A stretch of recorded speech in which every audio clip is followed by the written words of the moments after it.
सत श्री अकाल। न्यूज़ 18 पंजाब हरियाणा हिमाचल देख रहे सारे दर्शकों का स्वागत। मैं हां अमृत वर्दी। बुलेटिन की शुरुआत करते हैं वड्डी खबर दे नाल। दिल्ली एनसीआर च भूचाल दे तेज झटके महसूस किए गए ने। जी हां, रात करीब 11:45 ते यह भूचाल दे झटके महसूस किए गए ने। रिक्टर स्केल ते इस भूचाल की तीव्रता 4.2 दर्ज की गई है ते नाल ही राजस्थान का अलवर भी भूचाल का केंद्र रहा है। तो दिल्ली एनसीआर च भूचाल दे तेज झटके महसूस किए गए ने। रात करीब 11:45 ते ये झटके महसूस किए गए। हालांकि किसी तरह का कोई नुकसान होने की खबर नहीं है, पर लोगों के वलों ये झटके जो ने महसूस किए गए ने। रिक्टर स्केल ते इस भूचाल की तीव्रता 4.2 दर्ज की गई है।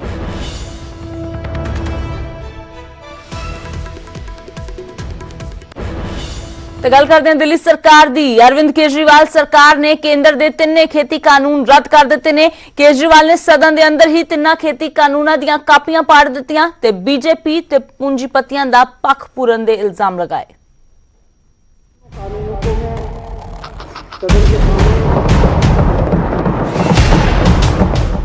केंद्र के खेती कानूनों खिलाफ हुण अरविंद केजरीवाल अगे आए ने। केजरीवाल ने स्पैशल विधानसभा इजलास बुला के 3 खेती कानूनों रद्द कर दिता। केजरीवाल ने तिने कानूनों दी कापियां सदन के अंदर ही पाड़ दित्तियां। जिवें ही केजरीवाल ने कानूनों दी कापियां पाड़ियां, सदन के अंदर किसान जिंदाबाद के नारे गूंज उठे।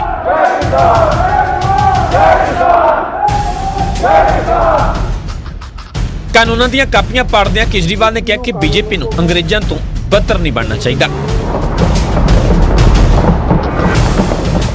अंग्रेजों से बदतर मत बनो।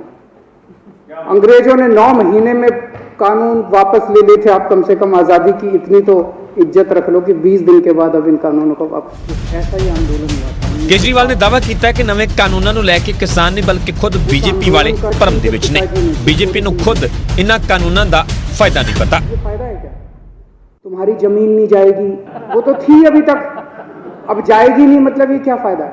मेरे को बता दो कि पूरे देश में मेरा बिहार और उत्तर प्रदेश का किसान कहां ये फसल बेच के आए कि इसको एमएसपी से ज्यादा दाम मिले।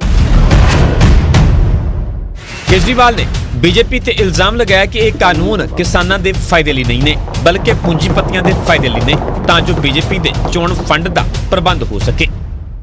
ये कानून किसानों के लिए नहीं बनाए गए, ये कानून भारतीय जनता पार्टी के चुनावों की फंडिंग कराने के लिए बनाए गए। केजरीवाल ने यह भी दावा किया है कि सुप्रीम कोर्ट की सुनवाई दौरान उन्होंने सरकार के वकील किसानों के हक दे विच डट के खड़े हुए। दिल्ली के बॉर्डर के ऊपर किसान बैठे हैं, इसलिए ट्रैफिक की दिक्कत हो रही है। हमारे वकील ने खड़े होकर कहा जी इसके लिए केंद्र सरकार जिम्मेदार है। तो केंद्र सरकार का वकील बोलता है कि ये दिल्ली सरकार का वकील तो किसानों का वकील बन के बना हुआ है। मैं केंद्र सरकार वाले को कहना चाहता हूं, तुम भी किसानों के वकील बनो। केजरीवाल सरकार ने न सिर्फ 3 कानून विधानसभा के राही रद्द किए बल्कि उन्होंने दी कापियां भी पाड़ दित्तियां। सवाल यही है कि दिल्ली सरकार के इस कदम के नाल किसानों को कोई फायदा होगा या सिर्फ सियासती होगी। Bureau report news 18 Punjab. Arvind Kejriwal के वलों 3 खेती कानूनों के जो कापियां ने उन्होंने पाड़ दिता गया सदन दे विच। ते उधर किसानी अंदोलन भी लगातार जारी है। किसानी अंदोलन ते सुप्रीम कोर्ट दे विच अहम सुनवाई हुई। सुप्रीम कोर्ट ने कहा कि प्रदर्शन करना किसानों का मौलिक अधिकार है, पर किसान दिल्ली ब्लॉक नहीं कर सकते। उत्थे ही केंद्र नूं भी सवाल किया कि मसला हल होने तक कानून होल्ड किए जा सकते हैं, पर अगों कोई संतुष्टिजनक जवाब नहीं मिला।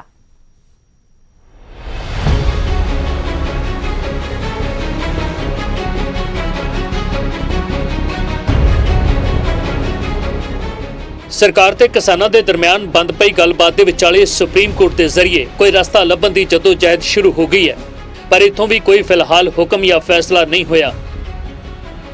सुप्रीम कोर्ट ने 2 दिन की सुनवाई के बाद दोवें पक्षां नूं सारे पक्षां नूं नोटिस जारी करने की गल कही है अते किसानों नूं सुनने के बाद ही कोई हुक्म जारी करने का फैसला किया है।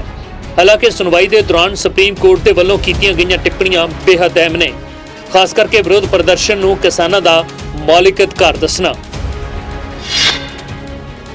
चीफ जस्टिस ने कहा, असीं प्रदर्शन के अधिकार नूं मंनदे हां, ਅਸੀਂ ਇਸ ਤੇ ਕੋਈ ਰੋਕ ਨਹੀਂ ਲਾਵਾਂਗੇ।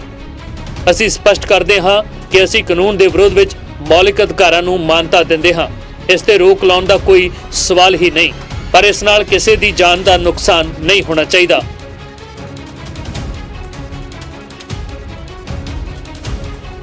ਇਸ ਦੇ ਨਾਲ ਹੀ ਚੀਫ ਜਸਟਿਸ ਦੀ ਇੱਕ ਹੋਰ ਟਿੱਪਣੀ ਵੀ ਧਿਆਨ ਖਿੱਚਦੀ ਹੈ, ਜੋ ਇੱਕ ਪਟੀਸ਼ਨ ਕਰਤਾ ਦੇ ਵੱਲੋਂ ਪੇਸ਼ ਹੋਈ ਸੀਨੀਅਰ ਵਕੀਲ ਹਰੀਸ਼ ਸਾਲਵੇ ਦੀ ਉਸ ਦਲੀਲ ਤੇ ਆਈ, ਜਿਸ ਵਿੱਚ ਉਹਨਾਂ ਨੇ ਕਿਹਾ ਕਿ ਇਸ ਪ੍ਰਦਰਸ਼ਨ ਦੇ ਨਾਲ ਦਿੱਲੀ ਵਾਲਿਆਂ ਨੂੰ ਦਿੱਕਤ ਹੋ ਰਹੀ ਹੈ। ਇਸ ਤੇ ਚੀਫ ਜਸਟਿਸ ਨੇ ਕਿਹਾ, ਦਿੱਲੀ ਨੂੰ ਬਲੌਕ ਕਰਨ ਦੇ ਨਾਲ ਦਿੱਲੀ ਦੇ ਲੋਕ ਭੁੱਖੇ ਰਹਿ ਜਾਣਗੇ। ਜੇਕਰ ਕੋਈ ਚਰਚਾ ਨਹੀਂ ਹੋਵੇਗੀ ਤਾਂ ਮਕਸਦ ਪੂਰਾ ਨਹੀਂ ਹੋ ਸਕੇਗਾ। ਯਾਨੀ ਪ੍ਰਦਰਸ਼ਨ ਦੇ ਅਧਿਕਾਰ ਦੇ ਨਾਲ ਸੁਪਰੀਮ ਕੋਰਟ ਨੇ ਗੱਲਬਾਤ ਦੀ ਵੀ ਸਲਾਹ ਦੇ ਦਿੱਤੀ। ਇਸ ਸੁਣਵਾਈ ਦੇ ਵਿੱਚ ਕੋਰਟ ਨੇ ਕਿਹਾ, ਕੇਂਦਰ ਤੇ ਕਿਸਾਨਾਂ ਨੂੰ ਗੱਲ ਕਰਨੀ ਚਾਹੀਦੀ ਹੈ। ਅਸੀਂ ਸੋਚ ਰਹੇ ਹਾਂ ਕਿ ਇੱਕ ਸੁਤੰਤਰ ਕਮੇਟੀ ਬਣਾਈ ਜਾਏ, ਜਿਸ ਵਿੱਚ ਦੋਵੇਂ ਧਿਰਾਂ ਕਾਨੂੰਨ ਤੇ ਆਪਣੀ ਗੱਲ ਰੱਖ ਸਕਣ ਅਤੇ ਮੁੱਦੇ ਨੂੰ ਸੁਲਝਾਉਣ। ਸੁਤੰਤਰ ਕਮੇਟੀ ਦੇ ਵਿੱਚ ਪੀ ਸਾਈਨਾਥ, ਭਾਰਤੀ ਕਿਸਾਨ ਯੂਨੀਅਨ ਅਤੇ ਦੂਜੇ ਮੈਂਬਰ ਸ਼ਾਮਲ ਹੋ ਸਕਦੇ ਨੇ। ਸੁਣਵਾਈ ਦੇ ਵਿੱਚ ਪੰਜਾਬ ਦੇ ਵੱਲੋਂ ਕਾਂਗਰਸ ਦੇ ਸੀਨੀਅਰ ਆਗੂ ਅਤੇ ਮੰਨੇ ਪਰਮੰਨੇ ਵਕੀਲ ਪੀ ਚਿਦੰਬਰਮ ਪੇਸ਼ ਹੋਏ, ਜਿਨ੍ਹਾਂ ਨੇ ਗੱਲਬਾਤ ਦੇ ਲਈ ਕਮੇਟੀ ਦਾ ਸਵਾਗਤ ਕੀਤਾ। ਚਿਦੰਬਰਮ ਨੇ ਕਿਹਾ, ਸੂਬੇ ਨੂੰ ਕੋਰਟ ਦੇ ਇਸ ਸੁਝਾਅ ਤੇ ਕੋਈ ਇਤਰਾਜ਼ ਨਹੀਂ ਹੈ।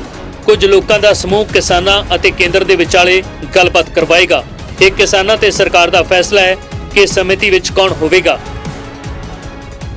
ਸੁਣਵਾਈ ਦੇ ਆਖਰੀ ਦੌਰ ਵਿੱਚ ਸੁਪਰੀਮ ਕੋਰਟ ਨੇ ਇੱਕ ਅਹਿਮ ਸੁਝਾਅ ਦਿੱਤਾ, ਜਿਸ ਵਿੱਚ ਅਟਾਰਨੀ ਜਨਰਲ ਨੇ ਫਿਲਹਾਲ ਇਨਕਾਰ ਕਰ ਦਿੱਤਾ ਹੈ, ਪਰ ਇਸ ਦੇ ਨਾਲ ਹੀ ਸਰਕਾਰ ਦੇ ਨਾਲ ਚਰਚਾ ਦੀ ਗੱਲ ਵੀ ਕਹੀ ਗਈ ਹੈ।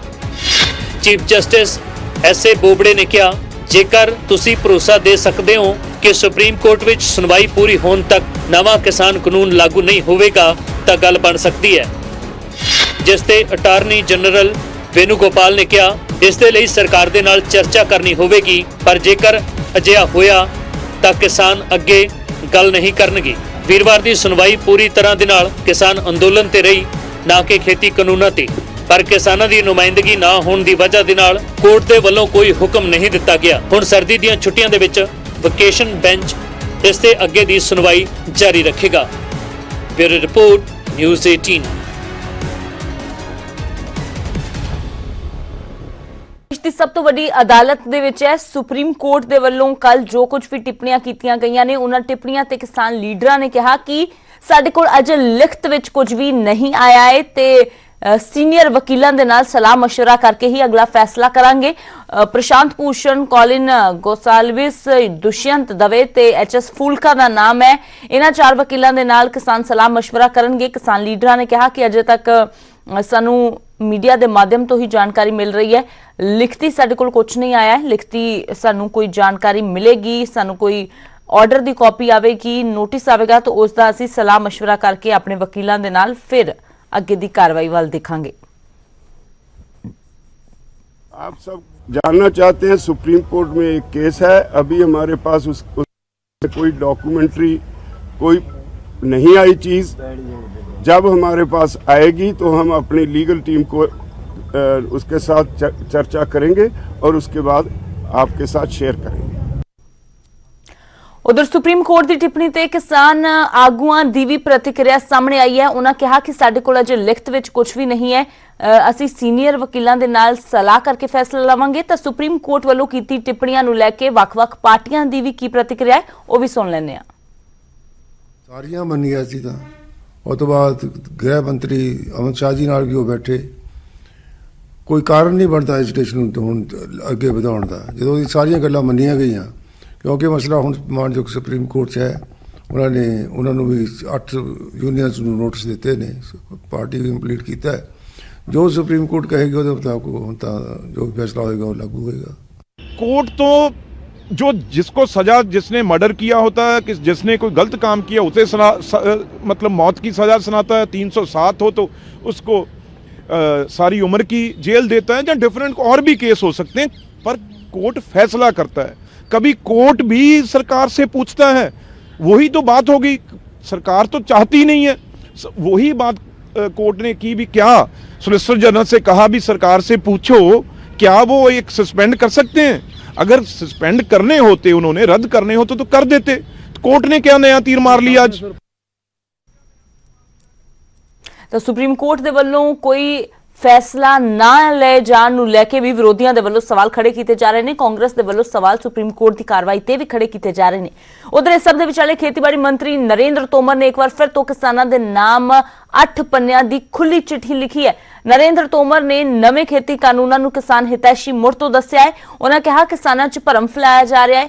ਪਿਛਲੇ 6 ਸਾਲਾਂ ਦਾ ਇਤਿਹਾਸ ਇਸ ਦਾ ਗਵਾਹ ਹੈ ਕਿ ਜੋ ਸਾਡੀ ਸਰਕਾਰ ਹੈ ਕਿਸਾਨਾਂ ਦੇ ਨਾਲ ਖੜੀ ਹੈ। ਨਰਿੰਦਰ ਤੋਮਰ ਨੇ ਕਿਹਾ ਕਿ ਮੰਡੀਆਂ ਦੇ ਵਿੱਚ ਉਸੇ ਤਰੀਕੇ ਦੇ ਨਾਲ ਕੰਮ ਹੁੰਦਾ ਰਹਿਣਗਾ, ਮੰਡੀਆਂ ਚਾਲੂ ਰਹਿਣਗੀਆਂ, APMC ਨੂੰ ਮਜ਼ਬੂਤ ਕੀਤਾ ਜਾ ਰਿਹਾ ਹੈ, MSP ਜਾਰੀ ਰਹੇਗੀ। ਉਹਨਾਂ ਕਿਹਾ ਕਿ ਦੇਸ਼ ਦੇ ਕਿਸਾਨਾਂ ਨੂੰ ਹੋਰ ਆਜ਼ਾਦ ਕੀਤਾ ਜਾਵੇਗਾ। ਇਹ ਸੁਧਾਰ ਖੇਤੀ 'ਚ ਮੀਲ ਪੱਥਰ ਸਾਬਿਤ ਹੋਣਗੇ। ਸਾਰੀਆਂ ਕਿਸਾਨ ਜਥੇਬੰਦੀਆਂ ਇਸ ਤੇ ਵਿਸ਼ਵਾਸ ਕਰਨ ਤੇ ਇੱਕ ਵਾਰ ਫਿਰ ਤੋਂ ਉਹਨਾਂ ਦੁਹਰਾਇਆ ਕਿ ਇਹ ਕਾਨੂੰਨ ਕਿਸਾਨਾਂ ਦੇ ਹੱਕ ਦੇ ਵਿੱਚ ਉਹਨਾਂ ਦੀ ਆਜ਼ਾਦੀ ਨੂੰ ਵਧਾਉਣ ਦੇ ਲਈ ਲਿਆਂਦੇ ਗਏ ਨੇ।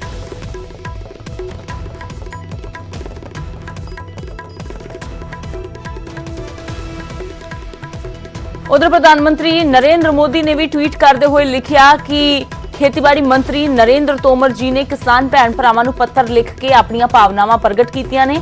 एक नरमी वाला संवाद करने की कोशिश की है। सारे अन्नदातियां नूं मेरी अपील है कि इस नूं जरूर पढ़न। देशवासियों नूं अपील है कि इस नूं ज्यादा तो ज्यादा लोकां तक पहुंचाओ।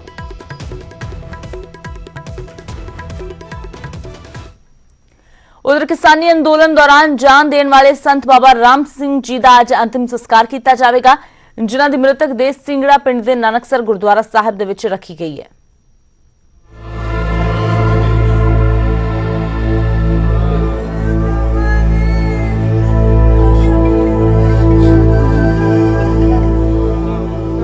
ਸਿੰਘੂ ਬਾਰਡਰ ਤੇ ਖੁਦਕੁਸ਼ੀ ਕਰਨ ਵਾਲੇ ਬਾਬਾ ਰਾਮ ਸਿੰਘ ਨੂੰ ਹਜ਼ਾਰਾਂ ਲੋਕਾਂ ਨੇ ਆਪਣੀ ਸ਼ਰਧਾਂਜਲੀ ਦਿੱਤੀ।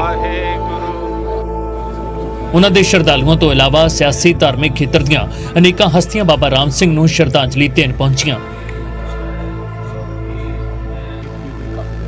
ਬਾਬਾ ਰਾਮ ਸਿੰਘ ਦੀ ਮ੍ਰਿਤਕ ਦੇਹ ਦੇਖ ਕੇ ਕਿਸਾਨ ਲੀਡਰ ਗੁਰਨਾਮ ਸਿੰਘ ਚਡੂਨੀ ਭਾਵੁਕ ਹੋ ਗਏ।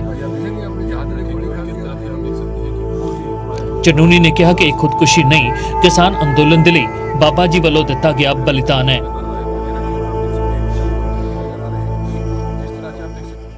हमने नहीं सोचा था ऐसा होगा। परसों मेरे पास बैठे रहे,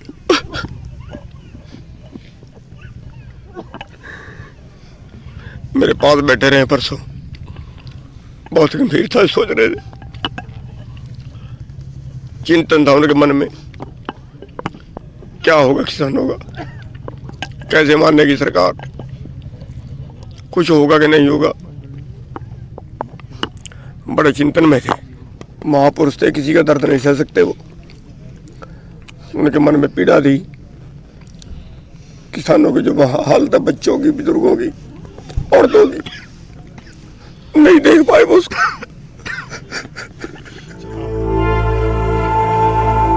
बादल परिवार विक्रम मजीठिया ते DSGMC ਦੇ ਪ੍ਰਧਾਨ ਮਨਜਿੰਦਰ ਸਿੰਘ ਸਿਰਸਾ ਵੀ ਬਾਬਾ ਰਾਮ ਸਿੰਘ ਦੇ ਅੰਤਿਮ ਦਰਸ਼ਨਾਂ ਦੇ ਲਈ ਕਰਨਾਲ ਦੇ ਪਿੰਡ ਸਿੰਘੜਾ ਪਹੁੰਚੇ।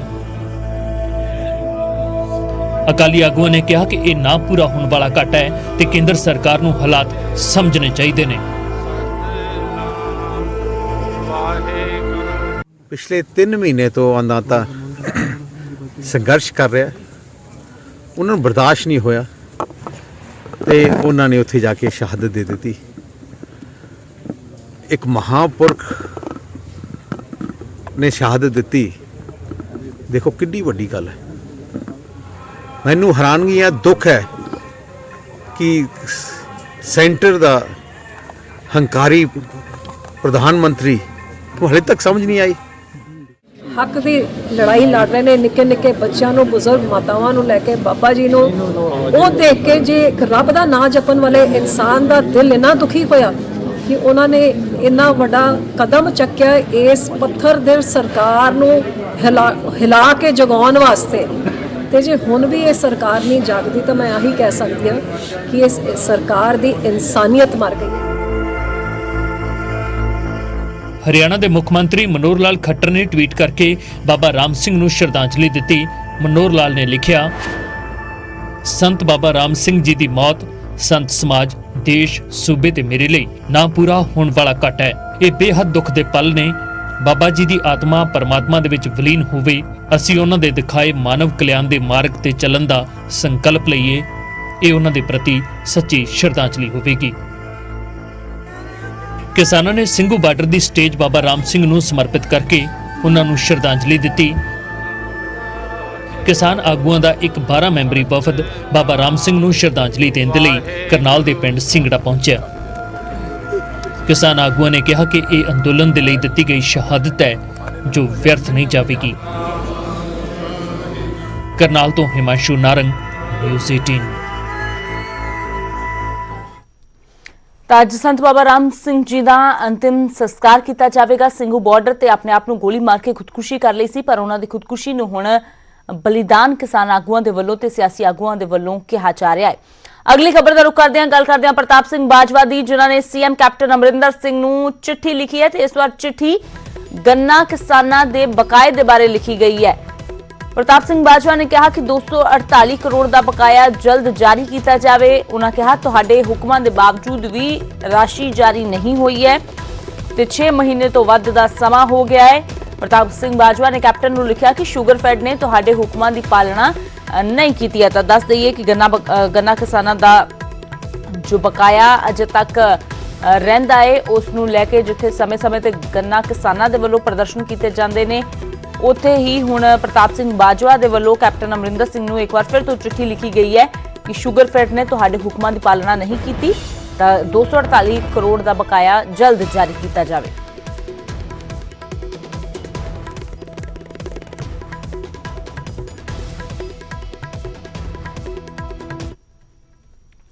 ਤੇ ਗੱਲ ਕਰਦੇ ਹਾਂ ਹੁਸ਼ਿਆਰਪੁਰ ਦੀ, ਜਿੱਥੇ ਕੋਰੋਨਾ ਵੈਕਸੀਨ ਦੇ ਭੰਡਾਰਨ ਤੇ ਵੈਕਸੀਨ ਲਗਾਉਣ ਦੀਆਂ ਤਿਆਰੀਆਂ ਸੰਬੰਧੀ ਪ੍ਰਬੰਧਾਂ ਦਾ ਜਾਇਜ਼ਾ ਲਿਆ ਗਿਆ। MD Punjab health system corporation ਵੱਲੋਂ ਜ਼ਿਲ੍ਹੇ ਦੇ ਸਿਵਲ ਹਸਪਤਾਲ ਦਾ ਮੁਆਇਨਾ ਕੀਤਾ ਗਿਆ ਤੇ ਇਸ ਦੌਰਾਨ ਉਹਨਾਂ ਕਿਹਾ ਕਿ ਅਜੇ ਤੱਕ ਵੈਕਸੀਨ ਦੇ ਆਉਣ ਦੀ ਤਾਰੀਖ ਨਿਰਧਾਰਿਤ ਨਹੀਂ ਹੈ, ਪਰ ਭਾਰਤ ਸਰਕਾਰ ਦੀਆਂ ਹਦਾਇਤਾਂ ਮੁਤਾਬਕ ਪੰਜਾਬ ਸਰਕਾਰ ਵੱਲੋਂ ਵੈਕਸੀਨ ਨੂੰ ਲੈ ਕੇ ਪਹਿਲਾਂ ਹੀ ਪ੍ਰਬੰਧ ਕੀਤੇ ਜਾ ਰਹੇ ਨੇ। ਤਾਂ ਸਰਕਾਰ ਦੀਆਂ ਹਦਾਇਤਾਂ ਤੇ ਕੀਤੇ ਜਾ ਰਹੇ ਪ੍ਰਬੰਧਾਂ ਦਾ ਜਾਇਜ਼ਾ ਜੋ ਹੈ ਉਹ ਹੁਣ ਲਿਆ ਜਾ ਰਿਹਾ ਹੈ। ਹਾਲਾਂਕਿ ਅਜੇ ਵੈਕਸੀਨ ਆਉਣ ਦਾ ਜੋ ਸਮਾਂ ਤਾਰੀਖ ਨਿਰਧਾਰਿਤ ਨਹੀਂ ਕੀਤੀ ਗਈ, ਪਰ MD Punjab health system corporation ਵੱਲੋਂ ਜ਼ਿਲ੍ਹੇ ਦੇ ਸਿਵਲ ਹਸਪਤਾਲ ਦਾ ਮੁਆਇਨਾ ਕੀਤਾ ਗਿਆ। ਹਾਂਜੀ, ਹੁਸ਼ਿਆਰਪੁਰ ਨੂੰ ਰੀਜਨਲ ਸੈਂਟਰ ਬਣਾਇਆ ਗਿਆ ਹੈ। ਕੁਝ 3 ਤੋਂ 4 ਜ਼ਿਲ੍ਹੇ ਹੋਰ ਮੈਪ ਕੀਤੇ ਜਾਣਗੇ। ਇਸ ਵੇਲੇ ਨੰਬਰਸ ਤੁਹਾਨੂੰ ਆਪਾਂ ਸਪੈਸੀਫਿਕਲੀ ਨਹੀਂ ਦੱਸ ਸਕਾਂਗੇ, ਪਰ ਇੰਨੀ ਜ਼ਰੂਰ ਹੈਗੀ ਹੈ ਕਿ ਇੱਥੇ ਜਿਹੜੀ ਇਹਨਾਂ ਦੀ ਤਿਆਰੀ ਹੈਗੀ ਹੈ ਇਹ 3-4 ਜ਼ਿਲ੍ਹਿਆਂ ਨੂੰ ਕੇਟਰ ਕਰਨ ਲਈ ਸਫੀਸ਼ੀਐਂਟ ਲੱਗਦੀ ਹੈ। ਕੁਝ ਇੱਕ ਇਸ਼ੂਜ਼ ਜਿਹੜੇ ਹੁਣ ਟੀਮ ਇੱਥੇ ਦੱਸ ਰਹੀ ਹੈਗੀ ਹੈ, ਵਾਪਸ ਜਾ ਕੇ ਆਮ ਸ਼ੋਰ ਉਹਨੂੰ ਆਪਾਂ ਪੂਰਾ ਕਰ ਲਵਾਂਗੇ। ਤਾਂ ਫਿਲਹਾਲ ਇੱਕ ਛੋਟੇ ਜਿਹੇ ਬ੍ਰੇਕ ਦੇ ਲਈ ਰੁਕਦੇ ਹਾਂ।